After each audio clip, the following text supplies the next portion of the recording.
Hello दोस्तों। हिंदी युग भाई वीरेंद्र सिंह में आपका एक बार फिर से स्वागत है। आज का जो हमारा विषय है वो कबीरदास है, जो आपकी हिंदी साहित्य की जितनी भी परीक्षाएं होती हैं सब में आता है।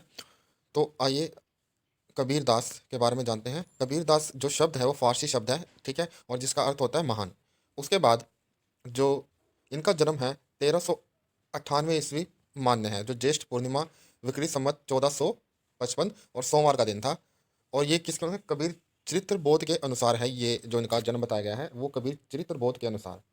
स्थान जो है लहतारा पर इनका क्या है, जो काशी में है लहतारा, बनारस और काशी, वहाँ पे इनका क्या जन्म हुआ और मृत्यु 1518 में मगहर में हुई, ठीक है। और इसके संबंध में जो इनका जन्म है उसके संबंध में दोहा मिलता है। 1455 साल गए चंद्रवार एक ठाठ ठाई, ज्येष्ठ सुदी बरसायत को पूर्णमासी तिथि प्रगट भय, ठीक है। और इसी तरह देखिए मगहर में इनकी मृत्यु होती है 1518 ईस्वी में। क्योंकि देखिए जो तुलसीदास थे वो काशी को, या हम हमारी मान्यता भी है जो हिंदू धर्म में, कि काशी में या बनारस में मरने से क्या मोक्ष की प्राप्ति होती है, और मगहर में ऐसा नहीं है। तो तुलसीदास ने कहा, तो मैं कबीरदास ने, कि मैं तो अब वहीं जाके अपना शरीर त्यागूंगा। तो गुरु जो इनके हैं, हिंदी वाले क्या मानते हैं, रामानंद को मानते हैं, मुस्लिम शेख तकी को मानते हैं। पिता जो इनके थे, पिता जो है नेहरू और माता नेमा, पत्नी लोई, ठीक है, पुत्र कमाल और पुत्री कमाली। अब देखिए ये जो इनका पुत्र था ना कमाल, पुत्र कमाल के बारे में, बूढ़ा वंश कबीर का उत्पन्न भयो कमाल, ठीक है। ये कबीर के शिष्यों ने कहा है, बूढ़ा वंश कबीर का उत्पन्न भयो कमाल। कि जो कमाल था इनका पुत्र, वो क्या था, नास्तिक था। और इस कारण उन्होंने कहा कि भाई देखो इतने बड़े संत हुए हैं, उनके वंश पर जो है कलंक है, जो ये ऐसा जो पुत्र प्राप्त हुआ।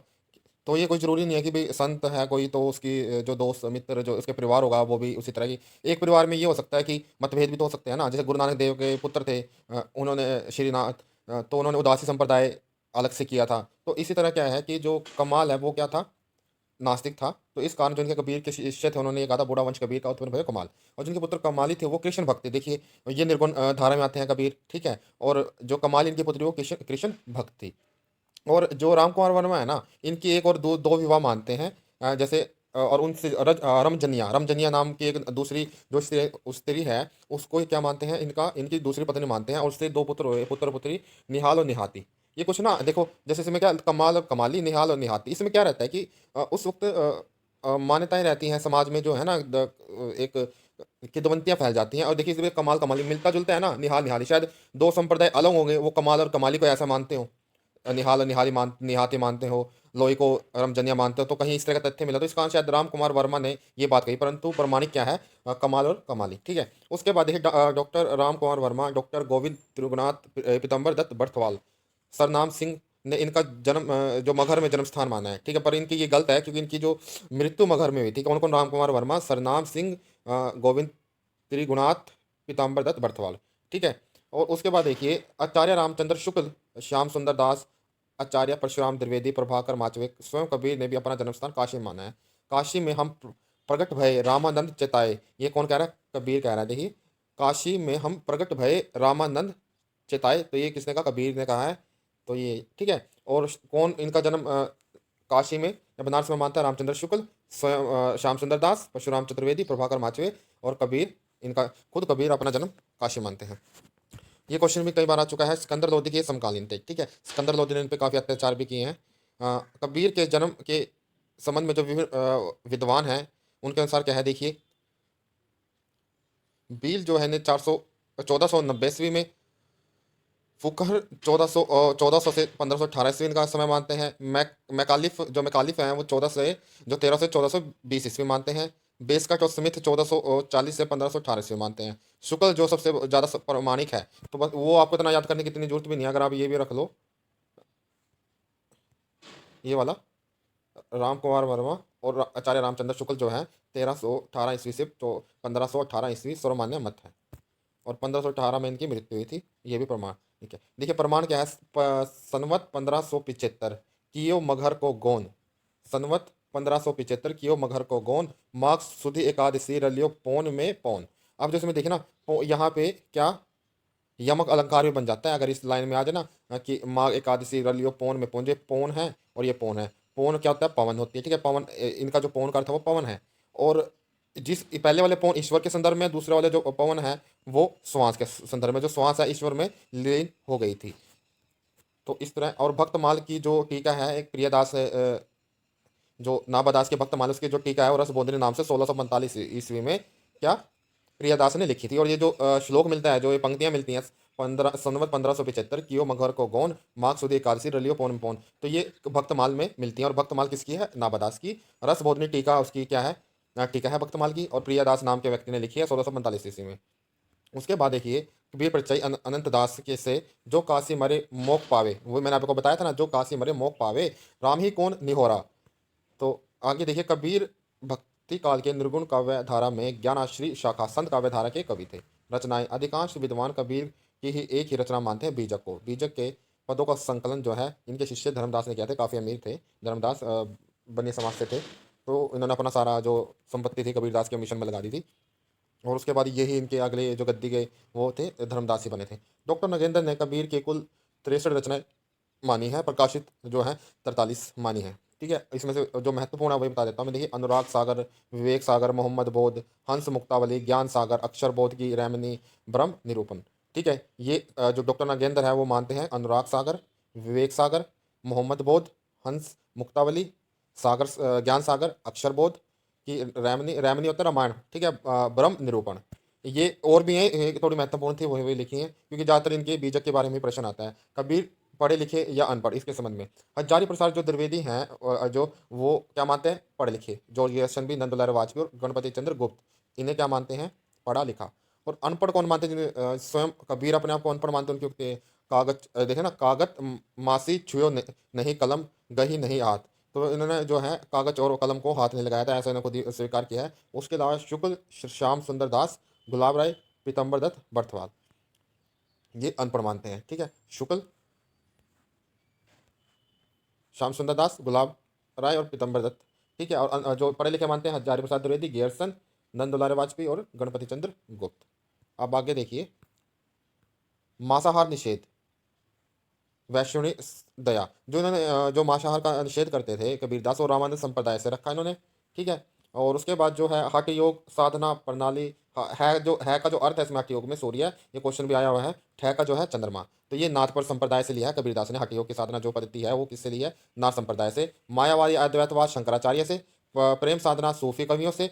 एक ईश्वरवाद मूर्ति पूजा का विरोध जो है इस्लाम के शरीयत से। ठीक है, इस्लाम के शरीयत से। ज्ञान मार्ग जो है हिंदू धर्मशास्त्र और शंकराचार्य से। तो आपने ये ध्यान रखने के बाद वो देख लेते हैं हम इसको। मांसाहार का निषेध और जो वैष्णवी दया है या प्रपत्तिवाद बोल देते हैं, दास्य भाव की भक्ति लगा लो, तो ये क्या है? वैष्णव संप्रदाय से लिए है रामानंद। और हठ योग साधना प्रणाली नाथपंथ। माया और अद्वैतवाद, अद्वैत के जनक कौन थे? शंकराचार्य, इस तरह याद रखना। प्रेम साधना क्या है? सूफियों से ली है। एक ईश्वरवाद, एक ईश्वर की पूजा मूर्ति पूजा का विरोध इस्लाम शरीयत से। और ज्ञान मार्ग हिंदू धर्मशास्त्रों से। अब इसकी रचना के बारे में देखते हैं। इनकी जो रचना है बीजक, इनका जो संकलन है वो धर्मदास ने किया था, जिनके शिष्य हैं 1464 ईस्वी में। देखिए, इनकी तीन जो बीजक के अंदर तीन है, साखी, शब्द और रैमनी या रामायण बोल देते हैं इसको। साखी में 59 हम कह सकते हैं छंद, जो भाग हैं, शब्द में 23 और इसमें 47 जो अंग बोलते हैं इसको, अंग। तो जैसे साखी है, साखी का जो प्रथम जो अंग है वो गुरुदेव को अंग प्रथम है, अभीड़ को अंग अंतिम है। इसमें जैसे 59 अंग है ना साखी के अंदर, तो गुरुदेव को अंग प्रथम जो अंग है, और अभीड़ को अंग जो है वो अंतिम है। साखी जो है साक्षी शब्द का तद्भव या अभ्रंश रूप है। ठीक है, जीवन संबंधी उपदेश और आध्यात्मिक उपदेश है साखी में, जीवन संबंधी और आध्यात्मिक। भाषा इसकी पंजाबी मिश्रित खड़ी बोली है। सांप्रदायिक शिक्षाएं हैं इसमें साखी के अंदर। जो शब्द है वो योग साधना से संबंधित बातें, माया संबंधी विचार, स्तुति कीर्तन संबंधी। भाषा जो है ब्रज और पूर्वी बोली, पद जो है शब्द के गाए जा सकते हैं। इसकी जो भाषा थी साखी की, वो पंजाबी मिश्रित खड़ी बोली थी। रैमनी जो है दार्शनिक। अब ये प्रश्न आया कि कबीरदास की कौन सी रचना दार्शनिक विचारों से लिप्त है या प्रयोजित है? वो रैमनी है। पद जो है गे है। निर्गुण राम संबंधी पदों, जो निर्गुण राम है उसके संबंधी पद हैं, चौपाइयाँ हैं। ईश्वर संबंधी विचार है, शरीर संबंधी विचार है, आत्मा के उद्धार संबंधी विचार है रामायण में। अब भाषा के संबंध में देख लीजिए, राजस्थानी, पंजाबी, खड़ी बोली और बोलचाल की भाषा और ठीक है, राजस्थानी, पंजाबी, खड़ी बोली आदि बोलचाल की भाषा, जिसे पंचमेल भाषा कहा है। और जो सदुखड़ी भाषा किसने कहा है? शुक्ल ने कहा है कबीर की। ठीक है, पंचमेल की भाषा जो है वो किसने कहा? श्याम सुंदर दास ने, जिसे पंचमेल खिचड़ी भी बोलते हैं। और हजारी प्रसाद द्विवेदी जो है कबीर दास को क्या मानते हैं? वाणी का डिक्टेटर, तानाशाह, कबीर की कविता बाय प्रोडक्ट है, ये बात बोली हजारी प्रसाद द्विवेदी ने। घलुए का माल है, फोकट का माल है, ये किसने बोला? हजारी प्रसाद द्विवेदी ने। कबीर के संदर्भ में रचनाएं हजारी प्रसाद द्विवेदी जो है कबीर के संबंध में जो रचनाएं लिखी हैं, ये भी काफ़ी महत्वपूर्ण रहता है। हजारी प्रसाद द्विवेदी ने लिखी है कबीर 1942 में। विजेंद्र स्नातक ने कबीर लिखी है, हजारी प्रसाद ने भी लिखी है और विजेंद्र ने भी लिखी है। श्याम सुंदर दास ने संपादन किया है कबीर ग्रंथावली का। कबीर ग्रंथ जो है श्याम सुंदर ने लिखा है। हरिओत ने संपादित किया है कबीर वचनावली। तो ये ध्यान रखना, ग्रंथावली और वचनावली अलग है। वचन कौन कर रहा है ऐसे याद करना, हरि, हरि के वचन, ऐसे याद कर लेना, हरि के वचन। बस जब कबीर वचनावली इनकी आ गई और श्याम सुंदर दास की ग्रंथावली आ गई। क्षिति मोहन सेन जो है उसने कबीर के पद को किया है। एक डॉक्टर धर्मवीर दलित साहित्यकार हैं, उन्होंने कबीर, बाजबी, पिपियाबी और कपोध भी इस तरह से रचना की है। प्रोफेसर पुरुषोत्तम अग्रवाल जो है उन्होंने विचार का अनंत जो रचना है कबीर से संबंधित है। अकथ कहानी प्रेम की, अकथ कहानी प्रेम की, विचार का अनंत किसकी है? पुरुषोत्तम अग्रवाल की, कबीर से संबंधित।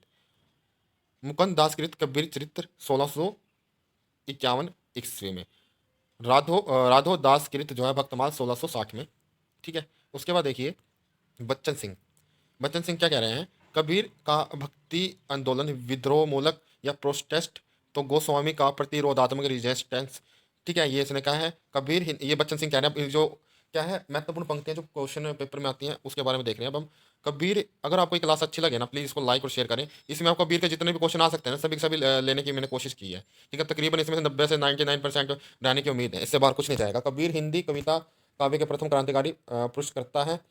ये बच्चन सिंह ही कह रहा है। कबीर पहले व्यक्ति हैं जिन्होंने विभिन्न धर्मों, संप्रदायों, जातियों, वर्गों को नकार कर ऐसे समाज की स्थापना का प्रयास किया जिसमें धर्म, संप्रदाय, ऊंच नीच के भेदभाव का कोई स्थान नहीं था। बच्चन सिंह ने कहा है ये पहले क्रांतिकारी हैं, पहले ऐसे व्यक्ति हैं जिन्होंने धर्म समुदाय को नकार कर ऐसे समाज के जो भेदभावपूर्ण से रहित हो।